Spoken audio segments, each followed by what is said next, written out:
portrait is probably what I love doing the most, whether it's fashion or it's just bare skin. I love just getting an emotion out of a person. So if I can translate that to clothes, and if you might look at a lot of my recent pictures, you know, what I'm trying to do is just have a lot of life in them. And like to see the person behind it and have a lot of emotion and a lot of, you know, rather than just a pose or something. I love to bring out the person. And if that can tie in with a fashion brand or a beauty brand or a fashion magazine, that's what I love to do.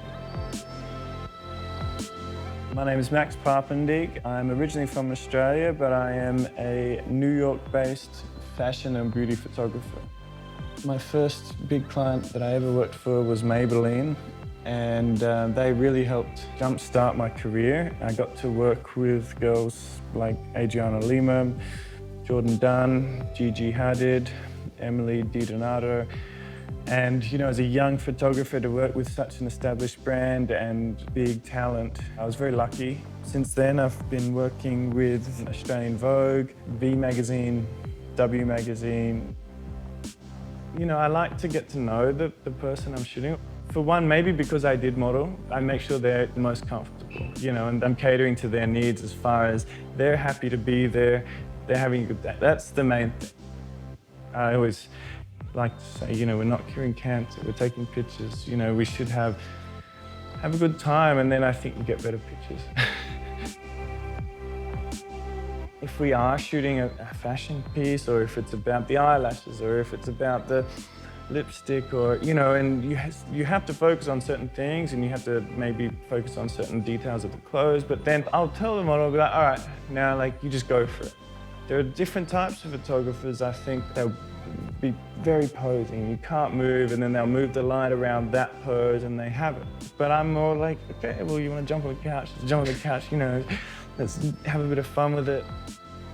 I love free movement and just having a good time and getting those real moments. I don't like it being too static and posed, and you know, sometimes, yes, for the right shoot.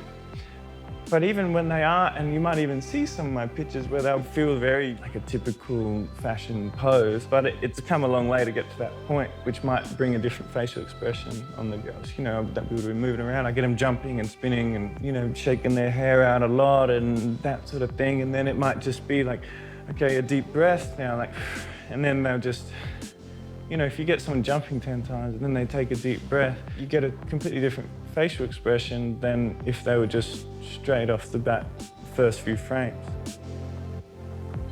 So it's directing, but like I said, I work with a lot of professionals, so they can do it better than I can direct them most of the time.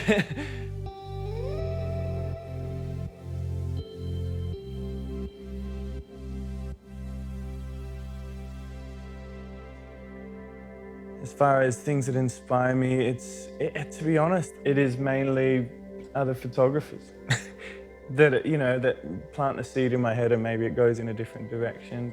And the city, New York, is very inspiring. You might just be walking down the street and some light will be hitting a fire escape beautifully and you're like, gosh, it feels like a movie set. But the people inspire me, I'm like, I just walk past people and I'm like, I really want to take a picture of you. They'll be just sitting there, I don't know, smoking a cigarette or listening to music in the best light. I have a collection of photos in my head that I haven't taken. The interesting thing is there's no real right and wrong. It's subjective of what someone else thinks, which I struggle with. I just struggle with it when what I do, whether it's good or bad, depends on what one other person thinks. So you can get down about it a lot and you can be like, man, this editor didn't like these pictures, but I love them. You know, I think they're beautiful. So you just have to stick to it and stick to your vision. You just have to have confidence in it. And it can be technically wrong. The light hitting in the wrong way, it could be overexposed. You can basically do whatever you want to do as long as you have confidence in it. And you just have faith in yourself and what you're creating. Whether you're an actor or you're a photographer or a painter or whatever, everyone is going to have their opinion and a lot of people are going to hate it.